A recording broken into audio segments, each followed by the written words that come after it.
Donc là, du coup, on a vu deux parcours différents. C'était pour vous montrer un peu comment on peut travailler le dos de plusieurs manières. Donc soit en travaillant plus sur de la stabilité avec le premier parcours, soit en travaillant sur du plus dynamique avec le deuxième. Comme je vous disais, si vous vous sentez à l'aise, vous pouvez rajouter des répétitions ou augmenter le temps de travail par rapport à la récupération.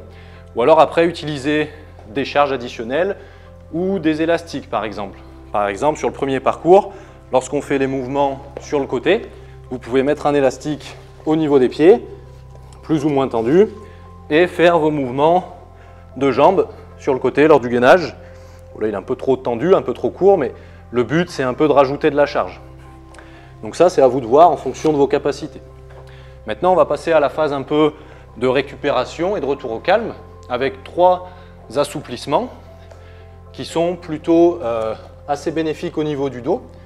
Donc le premier, ça va être ce qu'on appelle les fausses pompes. Donc le but, c'est de se mettre à plat ventre, on va poser les mains sur le tapis et on va essayer, en poussant uniquement avec les bras, de redresser le dos sans que le bassin il se décolle. Donc on vient se mettre en extension.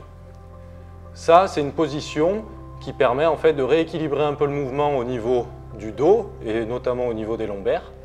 Donc par exemple, chez les personnes qui passent pas mal de temps assises dans la journée, ça peut être vraiment bénéfique de travailler un peu en extension pour essayer de retrouver un peu ce mouvement qui souvent est un peu déficitaire. Quand vous faites ça, donc il faut vraiment uniquement pousser avec les bras.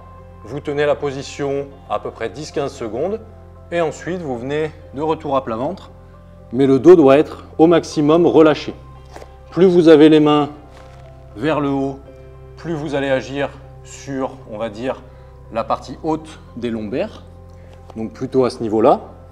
Et plus vous avez les mains proches de la tête, plus vous allez être sur une extension plutôt des lombaires basses, proches du bassin. Donc là, vous pouvez l'effectuer 4-5 fois en tenant une dizaine de secondes, 10-15 secondes. Et ça, c'est de la mobilité, donc ça peut être fait vraiment tous les jours. Pas besoin de le faire juste après une séance de sport, ça peut être fait à volonté. Ensuite, on va enchaîner avec un deuxième mouvement. On va mettre les deux bras sur les côtés pour stabiliser un peu les épaules. Et le but, ça va être de venir plier une des deux jambes. On va décoller la cuisse et on va faire le scorpion. Donc en fait, on va aller chercher sur le côté en passant la jambe par-dessus l'autre. Il faut juste que les deux bras restent sur le tapis. Le bassin, il peut se décoller. Le principe est le même. On reste à peu près 10-15 secondes et on revient. Donc ça permet de créer des rotations au niveau des vertèbres lombaires.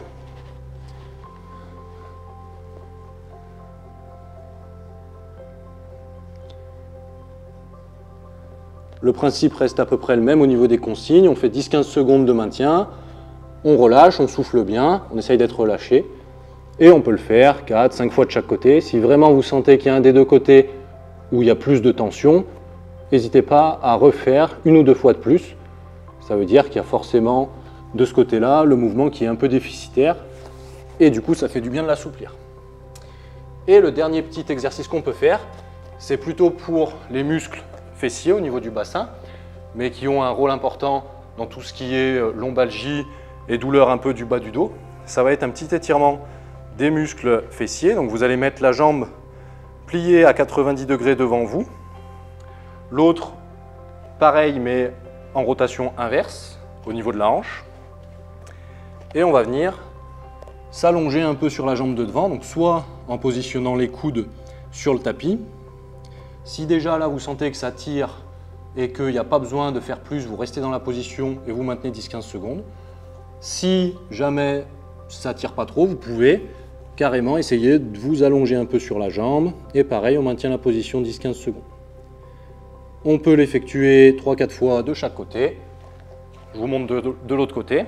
Et s'il y a un côté toujours pareil qui tire un peu plus, n'hésitez pas à le faire un peu plus pour que ça s'assouplisse. Donc ça permet de finir à la séance tranquillement et du coup d'assouplir un peu toute la zone autour du bassin, autour du dos. Ce qui peut faire du bien vraiment si on a passé pas mal de temps dans des positions un peu statiques. Ça permet de remettre un peu en mouvement. Donc, si on veut résumer l'intérêt de cette séance, au niveau du gainage, il y a trois intérêts principaux. Le fait de faire régulièrement du gainage, ça va permettre de protéger les tissus qui sont au niveau de la colonne vertébrale, donc les vertèbres, les disques, mais aussi les tissus qui sont aux alentours. Le gainage permet aussi une meilleure transmission des forces vers l'extérieur, donc au niveau des bras et au niveau des jambes. Et on va travailler la stabilité vraiment des muscles profonds et la stabilité de la colonne vertébrale. Donc lorsqu'on va effectuer un geste, on va mettre en sécurité la colonne pour faire le geste. Lors des exercices, il y a trois choses à essayer de faire. On essaye de se grandir au maximum, on essaye de rentrer le ventre au maximum et on essaye d'expirer sur les efforts ou au moins d'avoir une respiration fluide pour que le diaphragme puisse travailler comme il faut. Voilà, j'espère que vous allez pouvoir mettre en place cette séance. N'hésitez pas à la faire régulièrement en complément de ce que vous pouvez faire en termes de sport, à la caserne ou dans la vie quotidienne. Merci, à bientôt.